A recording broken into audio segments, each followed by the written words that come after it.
Welcome, everybody. What a great tour of the Clifton Street Cemetery we had. Thank you, Aaron and Stephen.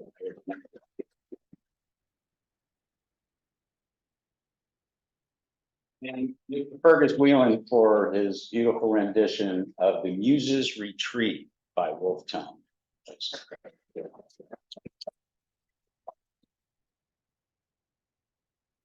Well, welcome to the 225th anniversary of Wolfe Tone's death. This weekend, we'll be conducting sessions in Dublin too to honor the specific date on the 19th of November. My name is Bill Atkins, and I'm pleased to be your host as we explore the life and legacy of Tone. My mother was Mary Louise Tone. She is from Niagara Falls, New York, and she was Wolfe's second cousin, 6 generations removed, having descended from Wolfe's great uncle Thomas. My great-grandfather, Frank Jerome Tone Sr., wrote the history of the Tone family in 1944. Which includes a significant portion dedicated to Wolfe and his writings and his deeds. Before we get started with the heart of our program, I'd like to recognize some people that were instrumental in making this a reality. First, the Wolfe Tone 225 Anniversary Commemoration Committee. So that's a mouthful. If you will raise your hand just to identify where you are so people can see you, and that they can take part of the blame for this. Fergus Whelan, Sylvie Kleinman, where are you, Sylvie? Thank you. Jim Smith, Wolfe Gillen, Katrina Kennedy, and Tim Murtaugh, who could not be with us today. At Clifton House, Jason Burke and Paula Reynolds have been amazing in helping us put this together and have it happen in such a historic setting. And right on cue, Marianne Elliott has joined us, a VIP. We're pleased to have Tom Bartlett in the house too. Where are you, Tom? Oh, yeah. So we have fact checkers. You guys be careful what you say. Also, I want to recognize my family who traveled from the US to find out how much Tone disliked Americans. My wife, Betsy, where are you? My son, Nick, my daughter, Becca, and our special guest from Maine today is my first cousin, Wolfe Tone. Where are you, Wolfe? And his son, Whittier. Today, Tone remains a most consequential historical figure whose life, career, and achievements still resonate strongly. His doctrine of citizenship, the common name of Irishmen, remains as urgent as ever. I want to move right into the reason why we're here. That is to hear from the top Tone scholars about his achievements and failures to gain a better understanding of why 2 1/4 centuries later, his words still ring true. And his accomplishments beg comparison to the greatest human rights activists and emancipators of all time. To introduce the panel, I want to introduce to you the chair of the first panel, Katrina Kennedy.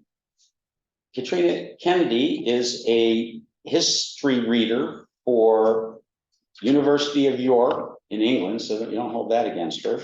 But she was formerly the director of the Center for 18th Century Studies at the university as well. So Katrina is going to take over now, and she'll be introducing the panel members to you.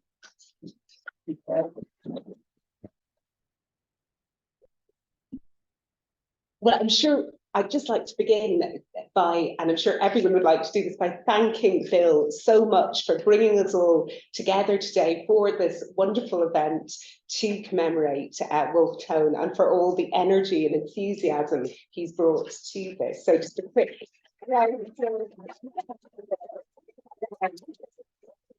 But I'm very pleased to be introducing this, the first panel of the conference. And I'm going to introduce each speaker just before they give their papers. So first up, I'm delighted to be able to introduce Professor Jim Smith, Professor Emeritus in the History Department at the University of Notre Dame and at the Institute for Irish Studies there.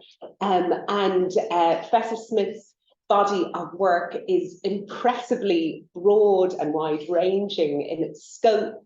It includes a recent monograph on intellectuals and historians in Cold War Britain, as well as a recent edited collection on Commemoration, the Troubles. But for today's event, the work, of course, of most interest is his pioneering work on 18th century Irish radicalism, which ranges from his groundbreaking 1992 study, The Men of No Property, Irish Radicals and Popular Politics in the 18th Century, which of course took its title from a quotation from Wolfe Tone, and which remains essential reading for anyone interested in popular politicization in this period.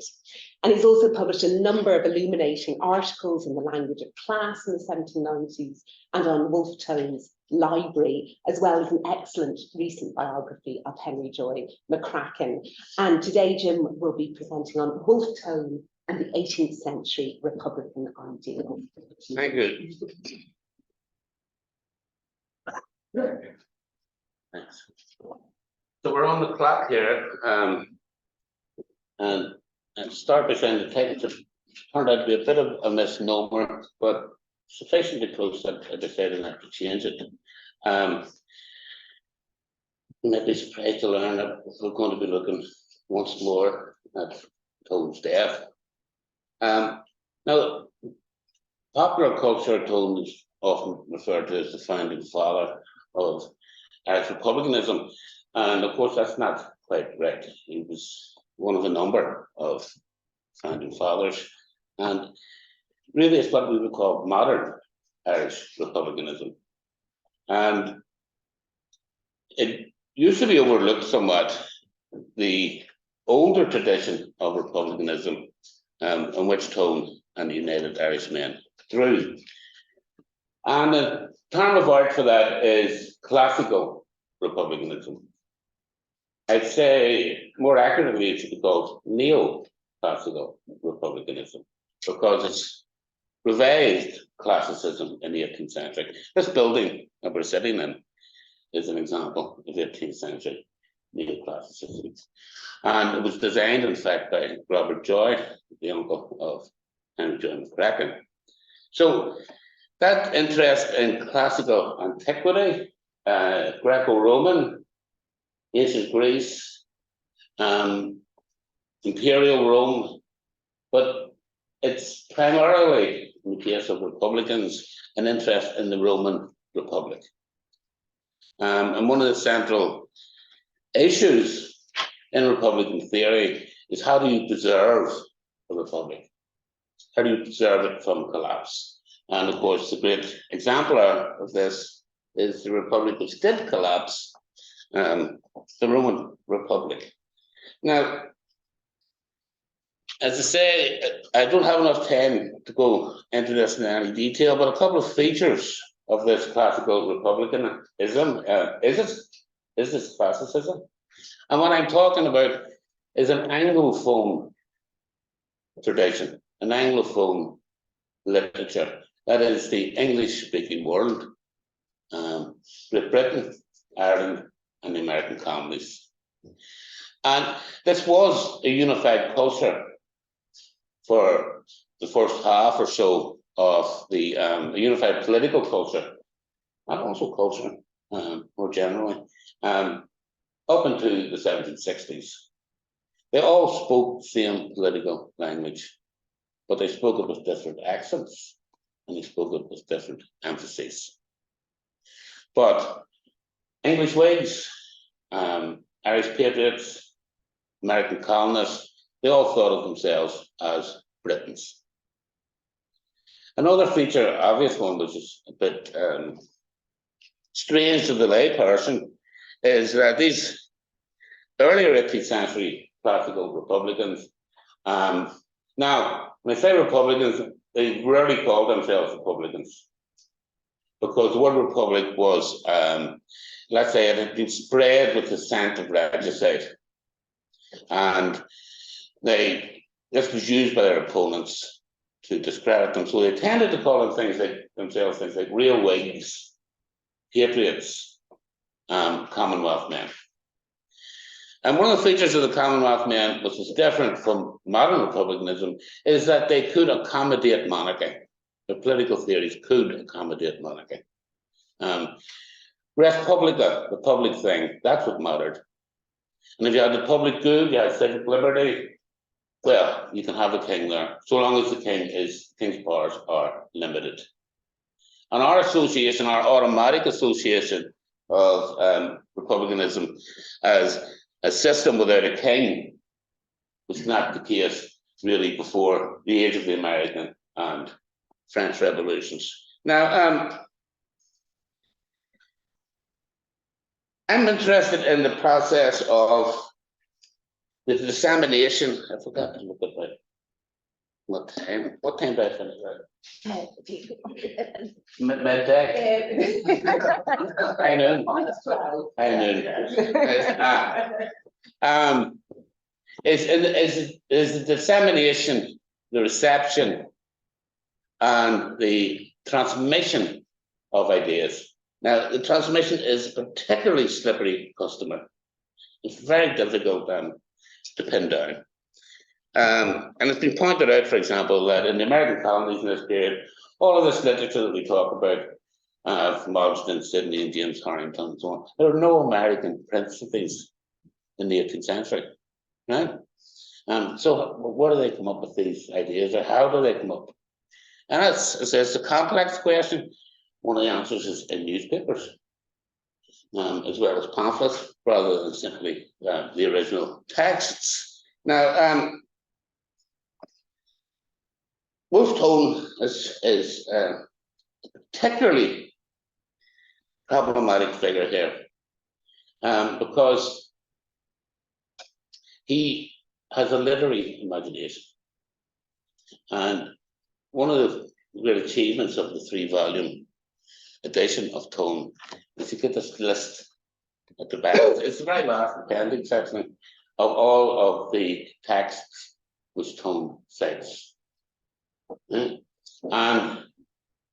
who does he cite? He cites Dryden, Henry Fielding, Mr. Brinsley Sheridan, Defoe. There's no Aristotle, no Cicero, no Algernon Sidney. He cites Swift, but it's the Swift of Gulliver's Travels. It's not the Swift of Draper's Letters, right? It's always the choice that he makes. It's a literary one. And so how are these classical Republican ideas being transmitted to him? And just want to give some example of how tricky he is on this matter. Christopher Hitchens, who most of us will remember, I assume, was another figure like Tone in that he had a literary imagination. And he was writing about politics, but he was citing novelists. Mm-hmm. You know, he's not going to be citing Hayek. He cited Saul Bellow. Right? And it goes around. It's very prone to Yeats. So I think it's a particular kind of imagination. And Tone had it in spades. And so Hitchens published a collection of essays under the title Unacknowledged Legislators. And this was a quotation from Shelley. Shelley talked about poets as the unacknowledged legislators of the world. So this might suggest a way of approaching Tone and the sources of Tone's ideas. But it's Tone is extremely uncooperative, right? So even if you accept this notion of poetry or ballads or literature as the way of ideas being transmitted, even if you accept that concept in the 18th century, in Tone's case, this only folks the dimmest, the most refracted of light. So here's 3 examples. When the American patriot Nathan Hale was executed as a spy by the British in New York in 1776, and he proclaimed from the gallows, "I only regret that I have but one life to lose for my country." Now, this paraphrases Joseph Addison's Cato at tragedy, right? And that's something just quickly about Cato, because I'm going to be returning to Cato. Cato was on the losing side in the Roman Civil War, along with Pompey. This is a civil war in which the most famous phrase is Julius Caesar crossed the Rubicon. He was stationed, he was located in North Africa, and rather than accept Caesar's rather generous terms, he committed suicide. So this play, Cato at Tragedy, is about that figure. Now, when William Jackson, this is my second example after Hale, when William Jackson, not Cato, but when William Jackson committed suicide by taking poison, and he collapsed in the dock in 1795, he said to his council, "We have deceived the Senate." In other words, we have deceived the state. We'll pull one over on them. They're not going to kill me. I'm killing myself. Right? And that phrase comes from a play from 1682, Thomas Otway's Venice Deceived. And that's a precise quotation. And Hale's was a very close paraphrase. Right? Now, Tone quotes from Venice Deceived are preserved, and Tone also quotes from Cato. Now, what does this tell us? The Tone's political ideas, and I assure you, I'm not making this up. Right? From his quotation from Cato is, "I am puzzled in the mazes and perplexed by errors." That's what he says. This is what he says from Venice Preserved. "Hurry, dory, nicky nacky." Now, it does actually make sense. It does actually make sense, a certain sense in context. It means sort of tend to get your act together, right? As I read it. But what we have on paper here is hurry, dory, nicky nacky. There's not much of the actual ideological red meat to get into there. The writer that he invokes most is Shakespeare. 24 Shakespeare plays. Once again, Antony and Cleopatra. What's brave? What's noble? Let us do it after the high Roman fashion and make death proud.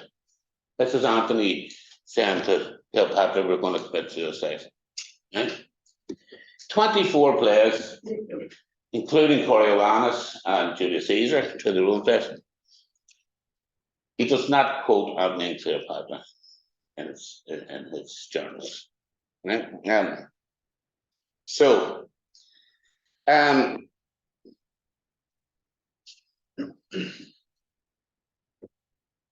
I want to look now at Cato in this play, because in talking about classicism, this notion of suicide is central to it. This is probably the most important, the most popular play in the 18th century in the English-speaking world, right? And it's about its climax is the act of suicide by the title character Cato, and of course, There you go. It went. oh, It worked. oh, I'd expect a round of applause. So this is Cato. When you look at the distribution and so on, its popularity, it's quite impressive. It was first published in 1713 in London, and the same year in Dublin there was a production in of it. And in Dublin there were editions in, let me see,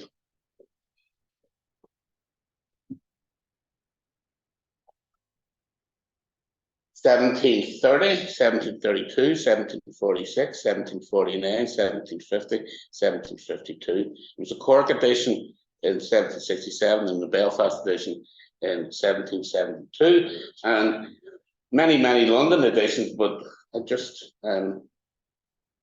give you the title of my favourite version, a London edition from 1764. This is titled Cato, a Tragedy by Mr. Addison, without the love scenes.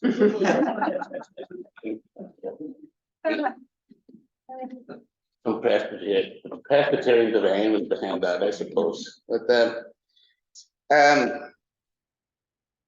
so it's very popular now. About just under 10 years later, no, exactly 10 years later, there was a series of newspaper articles, long newspaper articles, which were first written in November of 1721 into 1723 by two Whigs, Thomas Gordon and John Trenchard in London. And these were an expose of the South Sea bubble, right? Among the most significant and consequential conflicts or books in the Whig tradition of the 18th century. And they call these published essays Cato's Letters. So you've got the play, now you've got Cato's Letters, and this was a Whig pamphlet which was published in the colonies. And it's interesting quotation here from Bernard Bailyn. So popular and influential did Cato's Letters become in the colonies, within a decade and a half of their first appearance in London, so packed with ideological meaning, that reinforced by Addison's universally popular play, Cato, and the colonists' selectively Whiggish reading of Roman historians, it gave rise to what might be called a Catonic, not Platonic, a Catonic image central to the political theory of the time, in which the career of the half-mythological Roman and the words of the two London journalists merged indistinguishably. It was George Washington's favourite play, and in 1777 at Valley Forge, the Bitter Winter, there was a performance of Cato staged. Now,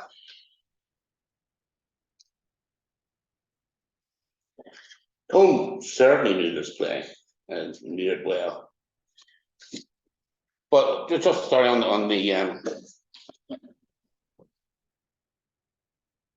the popularity of the play and the importance actually of drama, which is the most important literary genre in the 18th century. Nothing has happened there.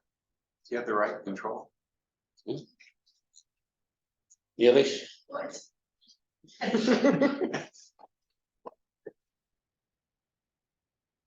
Okay, what do you want? What the next one? Well, this is the front piece. Yeah. Okay, and this is a map of Smock Alley on Tour. And Angel Street. And the Angel Street on Tour in what is 1740? Yeah, 1740. So think about that in terms of the dissemination of ideas, right? What's the next one? Oh, this is wonderful. This is like how far away is Tralee even today, you know? And what's the date on there? 1756. 1756. So this is a production of this in Tralee in 1756. So I think the popularity of this thing is is 3-day run. very clear. So, as familiar with this place he would have been, and with the sort of with suicide as the honourable thing to do, and it's a Republican suicide, and Tone would have been very familiar with this in real world time. So in 1794, Robespierre tried to slit his own wrists before he was guillotined. In 1795, 6 Jacobin prisoners again managed successfully to commit collective suicide before facing the guillotine. According to Sinn Féin, asserting their right to die as Republicans. When Jackson killed himself in the dock, quote, this is Tone, he died like a Roman, oh sorry, this is Drennan. He died like a Roman, or should I say, Frenchman. Tone himself declared that Jackson's fortitude in a voluntary death must command the respect of the most virulent persecutors. It was important to die well. This is Tone. If I become not the gallows, as well as another, a plague on my growing up, my life is of little consequence, and I should hope not to lose it neither. When he was captured at Lough Swilly, Sir George Hill, who was his contemporary at Trinity College, raced to Dublin that he's accepted his fate with as much sang-froid as you might expect. And this is at a moment when he told you for certain that he was going to die. So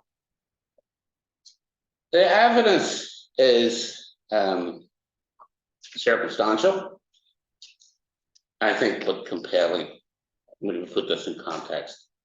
Tone was a Republican. To be hanged like a traitor would be to dishonour the uniform of an officer in the French Republic. And Tone was an honourable man in that sense, and took his life, I suggest, after the High Roman fashion. So finally, we go back to this. This is a pennant which was presented to Matilda Tone by it's a fairly popular Hibernian Society in what the 1807, right? And you can see there what the inscription says: the victorious cause please the gods, but the defeated one please the hero. And so this is the image I chose, an image of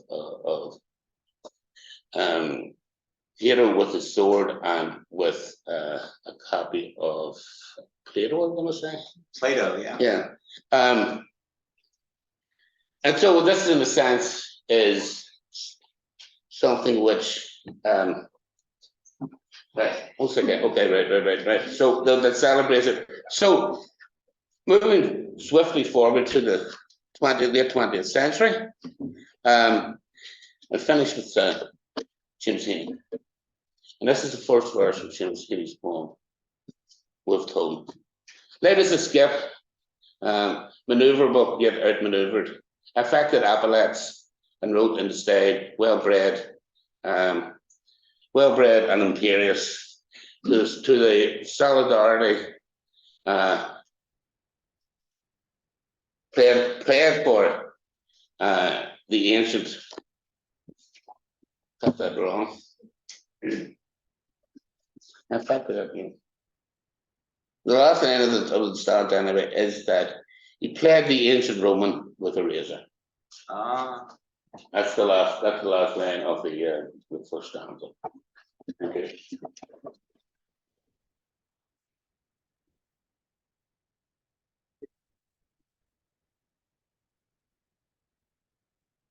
So much, Jim. And next up, I'm delighted to be able to introduce Ulton Gillen. Ulton is based in the history department at Teesside, and his work has consistently located Irish history in a really expansive transnational context, and he's written a number of illuminating articles in the intellectual histories of the Irish Enlightenment, democracy, revolution and counter-revolution in Ireland, Britain and France.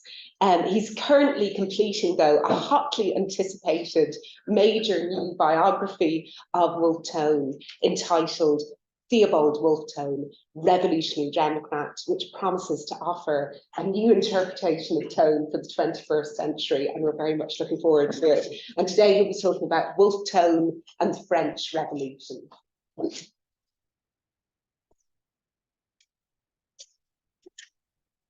Thanks very much, Katrina, for that load of lies, basically, but I appreciate the nice introduction. So today I'm going to talk about what Tone himself often described as the most fundamental political issue in 1790s Ireland, and that is the relationship that Tone saw with the French Revolution, which he himself said in Ireland in the early 1790s, it became the test of every man's political creed. Which side did you fall on when it came to the French Revolution? Okay, so just a couple of quotes from Tone himself from different times about how important the French Revolution was in shaping political events in Ireland at this time, but also how important he believed the French Revolution was to the prospects of United Irish success. Okay, and how the two are intimately linked. And so even though in many senses, like one of the master themes of Tone's political writings is that Ireland can stand on its own 2 feet, right? That's his whole thing. Ireland can be independent. In reality, his political strategy is based on the fact that it can't and it needs French help, certainly by the mid-1790s. So there's a contradiction there that he never really, I think, gets to grips with, but it's definitely there, and he's unashamed to state that, and he states it at his trial, believing that Ireland couldn't survive on her own independently. I sought French help, and obviously the Americans had done the same.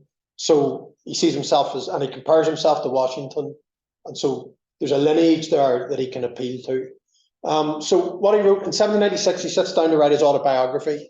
And this is in the period when he's waiting to invade Ireland with the French invasion fleet that ends up not quite making it at Bantry Bay. And so he's talking about the early 1790s, and he's talking about how the French Revolution electrified Irish politics, that before the French Revolution, Irish politics had become frozen, to use a metaphor that has been used of the French Revolution after the Terror. That Irish politics had become frozen, that the government had gained a whip hand, the opposition was inadequate, and there was no sign of any change in the horizon. But that the revolution, by its inspiration, by its political ideas, and by its model of political clubs and mass mobilization, offered a way forward to break, like, if you like, the logjam of Irish history and to forge a completely new future for Ireland, and not just Ireland, as I'll come on to. So in 1796, he says, at length, Mr. Burke's famous invective appeared, which is Burke's Reflections on the Revolution of France, which is an attack on the French Revolution, written by, if you like, the theoretician or the chief ideologue of the Whig Party, someone who was seen rightly or wrongly as supportive of the American Revolution, a great liberal hero, also someone born in Ireland. He tended to describe himself as an Englishman rather than an Irishman, and we sometimes forget that in some of the writings about Burke.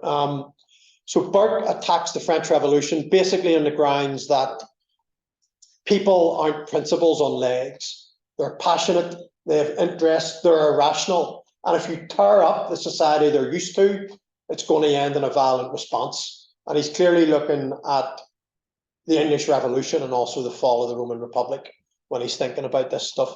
So Burke publishes his work in 1790 in November. Payne publishes his response in March, April 1791. So at length, Mr. Burke's famous invective appeared, and this in due season produced Paine's reply, which he called the rights of man. So one of the real emblematic phrases of this period. This controversy and the gigantic event which gave rise to it changed in an instant the politics of Ireland. And he uses the word electrification, and that's something that people are getting to know in this period, and that sense of things being electrified. You know, it's a really up-to-date metaphor. In a little time, he goes on to say, the French Revolution became the test of every man's political creed, and the nation was fairly divided into two great parties, the aristocrats and the democrats, epithets borrowed from France. So for Tone, the French Revolution is the defining issue in Irish politics, right? And that is a consequence of the Burke-Paine debate, because not just Burke and Paine, there's a multitude of pamphlets published about Burke and Paine. And as Jim noted, as part of the Anglophone world, Ireland has access to the English versions of it, but there are also quite a few native Irish pamphlets about it as well. Now that's retrospective, but in 1792, just after the King of France is overthrown, but before his execution, Tone says everything depends on the line they, i.e. the French, may take. Our success depends on theirs, which some of us are such fools as not to see. So there you have it plainly in 1792. The United Irish cause is intimately linked to the success of the French Revolution. And so this is a typical attitude of the militant hardcore of the United Irishmen. And we can't understand what they're doing. We can't understand their fascination with the French Revolution and their emotional connection to it if we don't understand that that's how they think about things. That they are doing it for us. And what happens there matters for us. In a sense, you know, one comparison I've heard made is it's being a Bolshevik after 1917. What happens in Russia directly impacts upon communism elsewhere, and people are looking to it for inspiration. So we have this model, right? I spent a large part of my PhD arguing that actually this model is wrong, which I'll talk about now. I'm basically making the argument that people in Ireland who were obsessed with the French Revolution more or less find themselves, as I say, that's their sense of emotional involvement is so great that it's almost like they're living through it. So how can people in deepest, darkest rural Ulster be holding celebratory bonfires with volunteers firing shots to celebrate French victories? Where are they getting that information from, right? How is that coming to pass? And so I'll talk about that, but the other one, we talk about the French Revolution as though it's a block. The French Revolution is not a single block. The French Revolution is, in a sense, several revolutions. It starts off with a change from an absolute monarchy to a constitutional monarchy. And in a sense, a lot of people in Britain and Ireland who believe in the Constitution think, oh, this is the French having their 1688 a bit later. It's a nice, respectable, moderate, British-style revolution, right? So they're on board with that. But the French Revolution radicalizes as the people from below push for democracy, right? And push for popular sovereignty and push for radicalization. And as the war breaks out, and that further radicalizes the situation, the constitutional monarchy falls, it becomes a republic, and that republic is based upon, like, more or less what we call one man, one vote. Right, and it issues the Edict of Fraternity in November 1792, which promises help to oppressed people seeking to liberate themselves. And this is obviously music to the United Irishmen's ears. So it's worth bearing in mind that the emblematic symbols of Belfast United Irish support for the French Revolution, which Tone himself was present at, are not, in fact, support for a revolutionary republic that has committed regicide, or support for a constitutional monarchy, which at least part of the time is at war. So it is a revolutionary constitutional monarchy. So that complicates things. It complicates Tone's message that this is a simple case of aristocrats and democrats, right? So how then are people getting their information? Tone says it's Burke and Payne that sort of electrify this thing. And so what I think is that actually it's the newspapers that are more important to this process of kick-starting the obsession with the revolution and changing Irish politics. That change is already underway. So don't get me wrong, Burke and Payne obviously is massively important and massively spreads it, but it's an accelerant, not a cause, is how I would describe it. And so the newspapers, basically, if you read the Irish newspapers every day, you can follow, or they're published about 2 or 3 times a week. Often direct reporting from the French Parliament or from events in France are the majority story. So you can get a real sense of what's happening. So when someone in Ireland calls himself a Jacobin in 1792, he understands what that means, right? It's not a vague term that he's picked up, because the level of coverage is such that they know exactly what they're talking about, and the political connotations of it. Now, with all these twists and turns, one of the things about the United Irishmen is they always more or less support the winners. There are some indications they're not happy at times, but they always will back the winners for obvious reasons. They need help from the winners, right? So Tone, in a famous statement in 1796, says, "It's needless, I believe, to say that I was a Democrat from the very commencement." And a lot of historians doubt this, right? They say Tone rewrites his own personal political history to make it more seamless. I'm more inclined to believe that Tone is closer to the truth here than some other people, but that's a horse of a different colour just now. So what are the key themes of United Irish and Tone's thought? They're claiming rights, the right of the Irish people to independence and the right of the individual to liberty. What Jim has talked about already, classical republicanism, in this sense, the armed citizen. The citizen who's not only armed, but the citizen who plays a part in politics, right? The mobilized, active citizen, to use the phrase that the French Revolution uses. The enlightened belief in religious equality. Now, there's a big debate in the Enlightenment about whether you have religious equality or not, but there's, if you like, the radical version of the Enlightenment that says there must be religious equality. Commercial republicanism. There was a big debate amongst Republicans in the 18th century about luxury and about whether luxury was corrosive of Republican systems. The United Irishmen are what we might call more oriented towards the modern interpretation. They believe that political revolution will change Irish poverty and turn Ireland into a prosperous country. And that's one of their main driving points, that it will solve Irish poverty. Egalitarianism, and by this I mean really a concern for the poor. Now again, you can point to the United Irishmen breaking strikes in Belfast in 1793. You can find that no problem. You can also find Wolfe Tone in his earliest political writings before the United Irishmen are founded, talking about how the poor suffered during the American War and writing letters designed to mobilize the poor. So my tone is a bit more socially radical than some other tones. And then the last point is this revolutionary internationalism. This sense that we're part of a big international struggle between democracy and aristocracy. We are the local variant of it, and we are part of a bigger struggle. And that they, to me, are the core themes of United Irish political thought.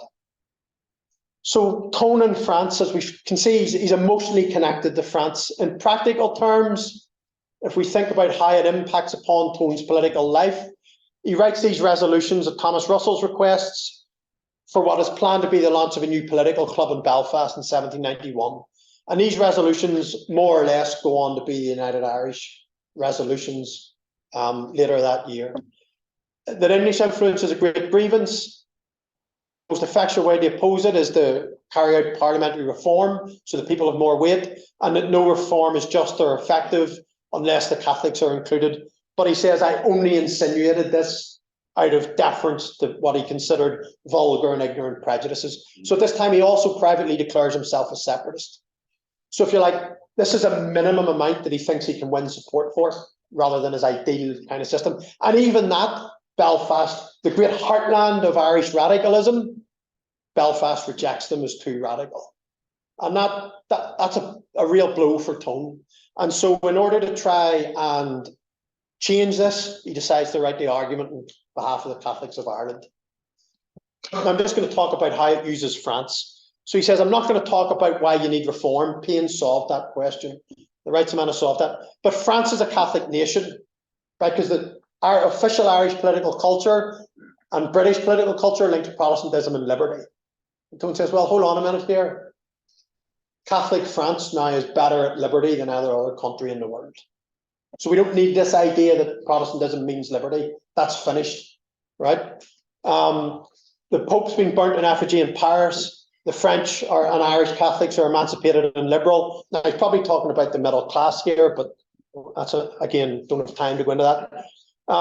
And so he anticipates the argument of moderates who say, we'd love to give Catholics the vote, but they're too ignorant.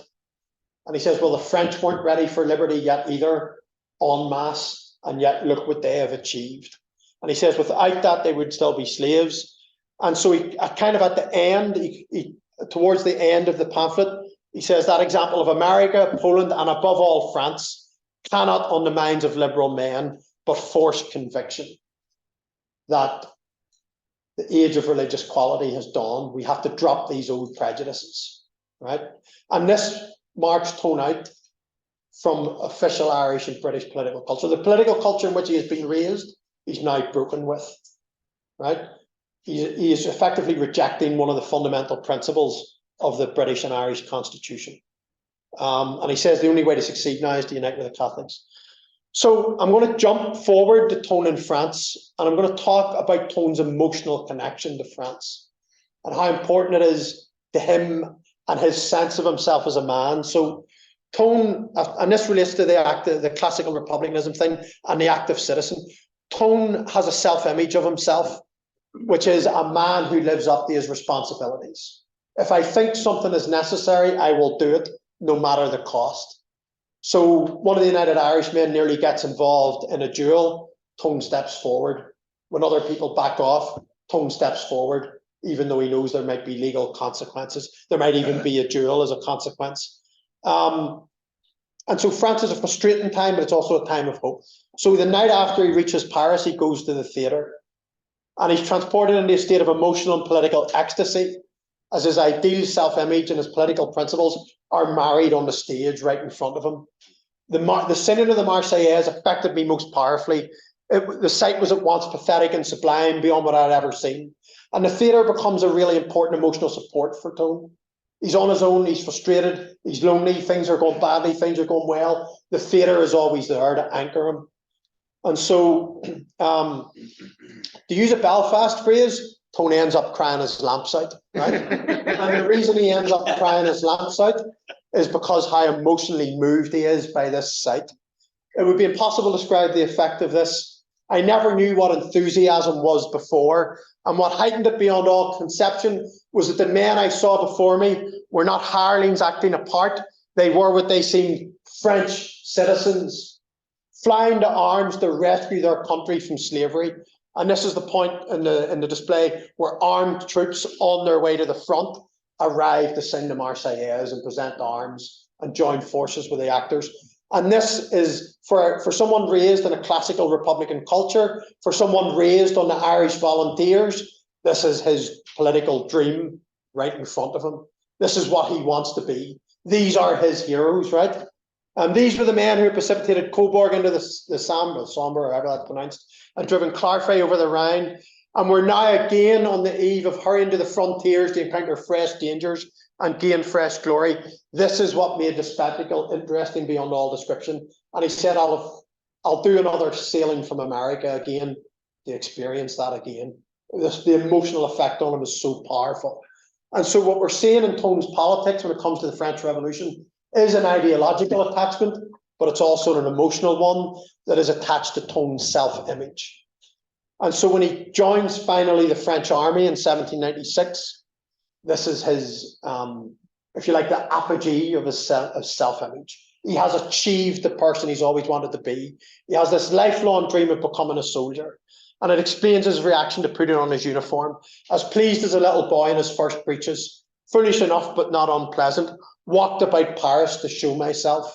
Huzzah, citizen Wolfe Tone, chef de brigade in the service of the Republic. right? You can see how pleased, and this is why Tone's so brilliant to read. The humour, the self-mockery, the sort of the engaging nature, but you can feel the enthusiasm and the joy radiate off the page.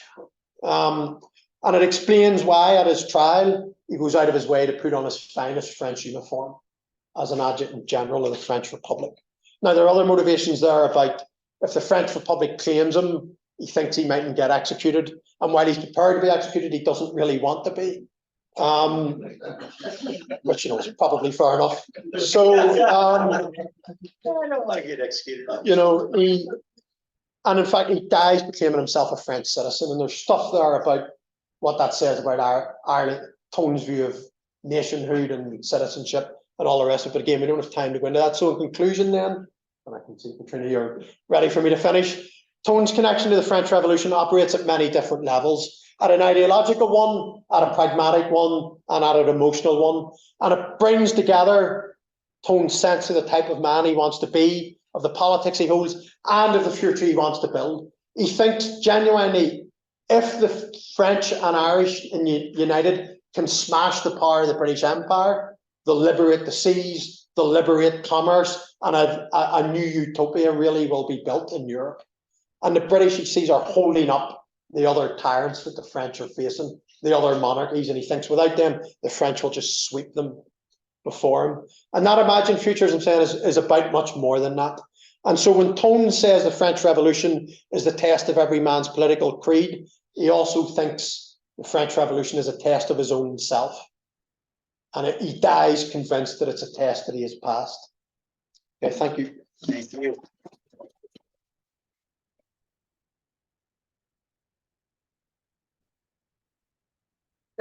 Olsen, we're running a little over, so I'm just going to ask, can we have maybe 10, 15 minutes? We're going to announce to the food servers that will be 10 minutes late. 10 minutes, okay. So we might not have time for questions in this session, but we do have lots of time later. Got people downstairs to answer in the day, questions. and we've got, you can find out and ask your question of the speakers. The final speaker on our panel today is Fergus Whelan, who Fergus is a veteran of the Irish trade union movement and has published a number of significant histories of the United Irishmen, focusing in particular on the intellectual and religious influence of Unitarianism or rational dissent on the progressive and radical politics in late 18th century Ireland. So this includes a biography of William Drennan, as well as Archibald Hamilton Rowan, also a key United Irish figure. And as we also know from this morning, Fergus is a very fine singer, and he'll be speaking today about Drennan, Tone and the triplets.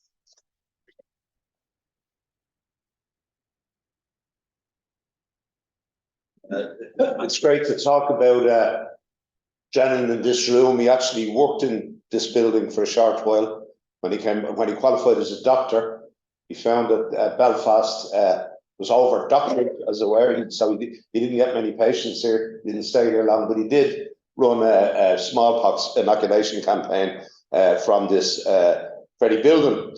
But I'm talking about Drennan's relationship with Wolfe Tone today. Drennan had relocated from Newry to Dublin in 1789, and himself and Tone became acquainted in the winter of the following year, when Tone set up the short-lived political club with a few friends from his Trinity days. He invited Drennan to become involved. Drennan was 8 years Tone's senior, but the two men had very different personalities.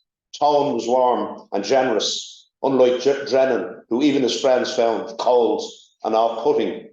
Yet, as said, within a short time after Russell, Drennan had the most influence over Tone. Over the next few years, Drennan and Tone maintained a high mutual regard for each other.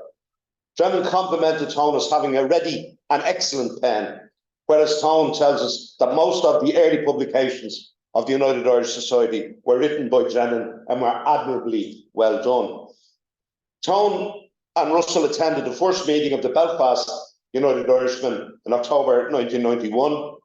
They had met Sam McTeer, Drennan's brother-in-law, the previous day, and were told of the existence of a secret committee which Tone believed directed the movements of Belfast.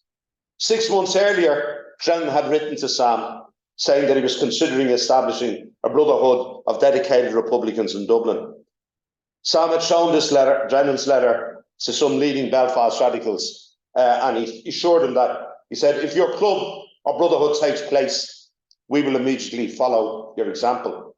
In the event, the Belfast people were ahead of Dublin in establishing the United Irish Society. The Dublin Society was formed on the 9th of November that year, when Drennan, Napper Tandy and 16 others came together in the Eagle Tavern and adopted the resolution which Tone and Russell had brought from the Belfast United Irishmen. They also adopted a test that Drennan had drafted. This was the form of a solemn declaration which committed every new member to building a brotherhood of affection amongst Irishmen of every religious persuasion. Tone and Russell were not present at this meeting, but they were in fact balloted into membership in their absence. This gave rise to an early difference of opinion between when Tone and Russell learnt of Drennan's test. They were opposed to it as being likely to exclude men who would otherwise join up. Napper Tandy supported Drennan, and Tone and Russell were defeated on the question. Drennan observed to Sam that Tone and Russell were imprudent and had made themselves unpopular, which was evident from them not being appointed to the Correspondence Committee of 12. My chief fault with them is they're being too reserved to some who are entitled to confidence, and they tended to treat fellow members as instruments rather than partners. That was often the feeling Drennan got. Drennan often felt that people weren't being frank with him, weren't being upfront with him, weren't telling him what he was entitled to be told. He certainly found it on this occasion. However, Drennan was extremely proud of this test, which might account for this reaction. However, it is more likely that Tone and Russell felt that the Dublin club should follow Belfast rather than be introducing new rules unilaterally. However, it does not seem that this early tiff damaged relations between them. For even as he reported the matter to Sam, Drennan recognised that Tone and Russell were sincere and able and zealous. On the 3rd of December 1792, the trial of the King of France began in Paris. That very same day, the Catholic Convention convened in Taylor's Hall in Back Lane in Dublin. There were 230 delegates representing every county and 40 towns. The Dublin authorities clearly viewed this convention as a serious threat. Perhaps to intimidate the delegates, the artillery corps were marched through the city from its base in Chapelizod to Dublin Castle. The Dublin and Belfast United Irishmen expressed their support for the convention. The Belfast Society sent a supporting letter, which the convention neither acknowledged nor published. When a delegation of the Dublin Society, which included Archibald Hamilton Rowan and Tandy, brought a support message to Taylor's Hall, they were not even admitted to the meeting, and they were confined to an antechamber. When Drennan asked Tone about what he was going to do in relation to the Belfast supporting letter, he said, Tone had likely have snapped off my nose. Tone and the leaders of the convention were in a very difficult situation. The convention, resenting the slights and attacks from Dublin Castle, were hatching a plan to appeal directly to the king over the heads of the Dublin administration. The prospect of any such appeal to the king might be damaged if the Catholics were publicly associating with the United Irishmen. While Tone and the more militant leaders of the Catholics were themselves United Irishmen, they also had to be very conscious of the more conservative members, many of whom Drennan believed viewed the United Irish Society as Republicans and sinners. Initially, Drennan understood the dilemma and told Sam, the truth is the Catholics have two strings to their bows, a part to treat with government, a part to ally with us. If one string cracks, then try the other. This is good and perhaps fair archery. So he obviously understood the dilemma that Tone and the leaders of the Catholic Committee had at the time. However, 2 days later, 2 days after he wrote these words, the situation altered completely or considerably. The government issued a proclamation effectively banning the volunteers, threatening to disperse any corps which attempted to assemble. Drennan was absolutely determined that a very strong reaction should take place to that. In the run-up to the convention, at the urging of some of the leading Catholics, Rowan and Tandy had enrolled a new volunteer corps with uniforms said to resemble the French National Guard. Drennan was anxious that a strong and spirited response be made to show that the society would not be cowed by this banning, as it were. He wrote and published a pamphlet addressed to the volunteers, which began with a very French-sounding phrase, "Citizen soldiers to arms." And that would eventually lead to the prosecution of both Rowan and Drennan for sedition. However, Tone, the Catholic leader, was about to embark for London in the hope of meeting the king. They knew that they would not be granted a meeting if they publicly associated with those who were known to support the French Revolution when the King of France was on trial for his life. This is a quote from Drennan. "I acknowledge and I feel repulsion, not an envy of Tone, though I agreed with him in all his principles before he became a Catholic agent. Now, Keogh," this is the leader, a Catholic leader of the Catholic Convention, any United Irishman, "now Keogh guides him, and both of them are artful men, very capable, but such as you feel an unaccountable repugnance for." When the proclamation against the volunteers was published, the Catholics who, according to Drennan, had first originated the idea were now afraid and would have prevented any meeting of the volunteers to defy the ban. By damping on the new volunteers, the Catholics were, in Drennan's view, leaving Rowan and Tandy in the lurch. In January, when Rowan succeeded in getting a meeting of the volunteers, he suggested they defy the ban and march out on the streets of Dublin as soon as possible. However, he got no support from Tone or Russell or Emmett, who in Drennan's view, they were so entwined with Catholic trammels they cannot go where their hearts lead them. Tone and the Catholic delegates did meet with the king, who, without committing the government, assured them that measures would be taken for the future relief. There followed negotiations with the Dublin administration, which resulted in substantial concessions in terms of the franchise, entry into Dublin University, military commissions, but fell short on the key question of the right of Catholics to sit in Parliament. In the aftermath of the partial relief and the resulting 1793 Act, the Catholic Committee, and this is a quote from somebody sitting in the audience, the Catholic Committee tore itself apart in mutual recriminations. In April 1793, the Catholic Committee voted itself out of existence, but awarded £1,500 to Tone for his services. Drennan thought this a handsome sum and believed it well deserved. In June 1795, grand jury bills of indictment for high treason were brought against Reverend Jackson, Archibald Hamilton Rowan, and James Drennan and Tone himself.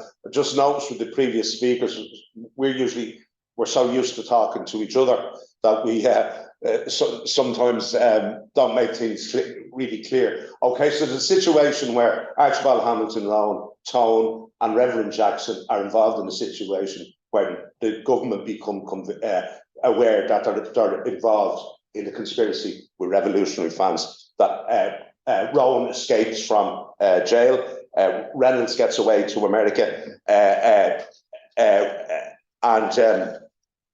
Drennan said, when he realised that Tone was still in town, he said he wished with all his heart that Tone had gone away with Reynolds. In July, Drennan was shown Jackson's indictment, which mentioned Tone as being seduced to write, etc., etc. No prosecution was brought against Tone. Drennan believed that Tone had entered an honourable compromise with the government. He will not give evidence against any man which saves his own honour.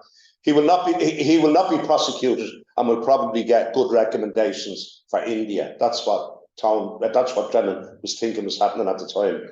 In April 1795, Tone was still walking the streets of Dublin, and Drennan, although he did not know the details, was sure that Tone had made some deal, and he had no doubt that it was an honourable deal on Tone's part. He would have suffered himself rather than give evidence against any unfortunate man, and he stays here notwithstanding. He certainly has triumphed. In June 1795, After Jackson's trial, Tone partially fulfilled his side of the bargain with the government. He left Ireland for America via Belfast.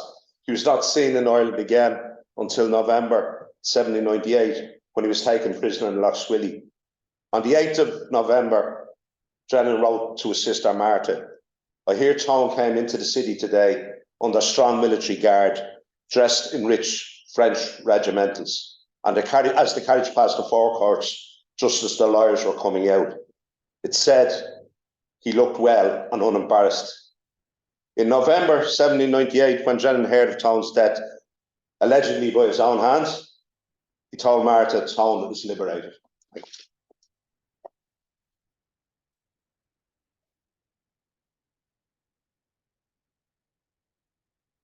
Well, thank you so much for that wonderful paper and very much to time, which does leave us, I think, with about 5 minutes for questions. So if anyone would like to begin. Thanks for the wonderful papers, and amazingly they were all kind of interlinked. You know, I don't know whether it's stuff together, but it makes it very easy to ask one question that addresses them all. Jim, both in your paper this morning and in that wonderful article you wrote for 18th century studies a few years ago, you identified quite rightly, you know, that you can't really find too many of the writings of the Enlightenment actually in Tone's thought that he kind of, you know, and certainly in my work on Tone, I was convinced that that he would convince he didn't come with a political idea, but as he was reading things, he would convince himself.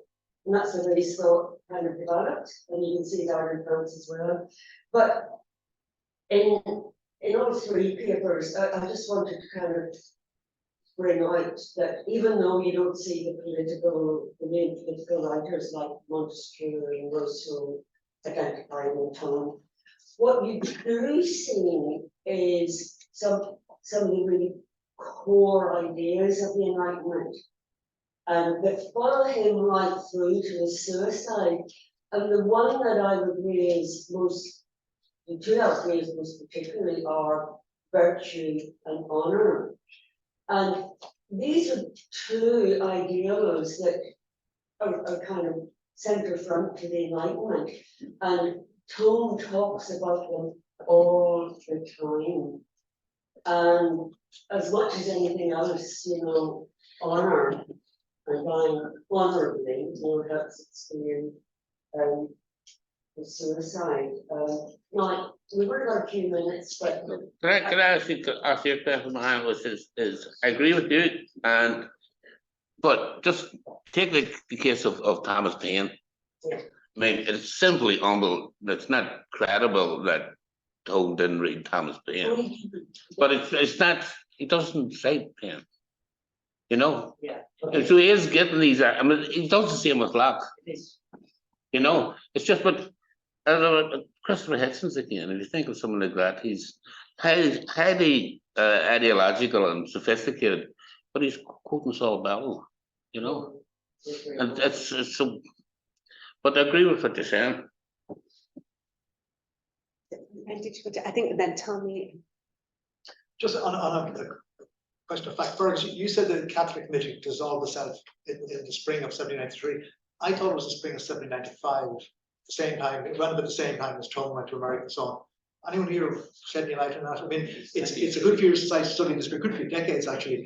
So, anyone here, when was the Catholic committee dissolved? That's when they have the dinner and the Nicholson gets really pissed off. Yeah. He doesn't get mentioned. I presume they thought the work was done.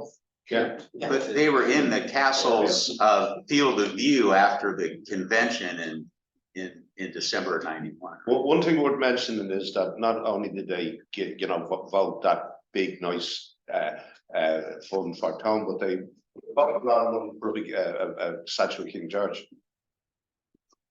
The other thing is, They never put it up, but that they've made that decision. one of the, maybe it's easy to criticize them for dissolving themselves with the less than what they expected and what they held out for. But just about everyone expected seats in Parliament to come along. Yeah. I mean, it made no sense to give people the right to vote in the counties and so on without access to Parliament if elected. And that was the background idea that they had. And like that, Fitzwilliam was to be the bearer of that, then it all fell apart. Yes, to make it quick, Alton refers specifically to pain and the influence on common with respect to the rights of man. There's also an influence on pain of common sense. And with respect to that, that is coming from America well before that and published in Belfast. But I want to target this, put it directly to Burgess there with respect to pain and tone. I mean, pain writes common sense without referring to any intellectual privilege, but he's quoting the Bible. That's deliberate. He knows who Locke is, and he obviously knows who Francis Hutcheson is. He's reaching the ordinary person when he's doing it, and Tone is playing with that. It's not that Tone is no about these people, but with respect in terms of what Curtis you've been dealing with in terms of the influence of pain, and that side of what was the later, I would call, say, carrying forth the Enlightenment in that sense, that transforms and influences the American Revolution with the French Revolution in America.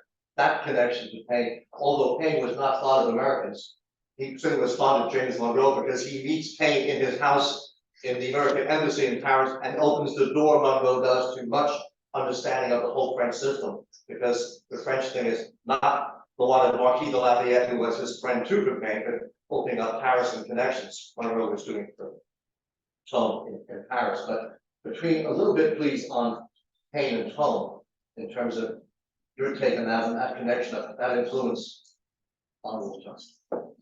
Well, no, I'm not really sure I could add to what you said. I mean, obviously that quote that Ultimate up there, where he said that debate changed Ireland forever, And I think he makes the point very well that he says that Paine won the debate in Ireland, but Burke won the debate in England. But other than that, I don't really have much more to say about it. So I'm going to have to cut this short because we have caterers downstairs ready to fill our stomachs and to give us some libations. So please, if you'll adjourn to the downstairs reception area, we'll continue.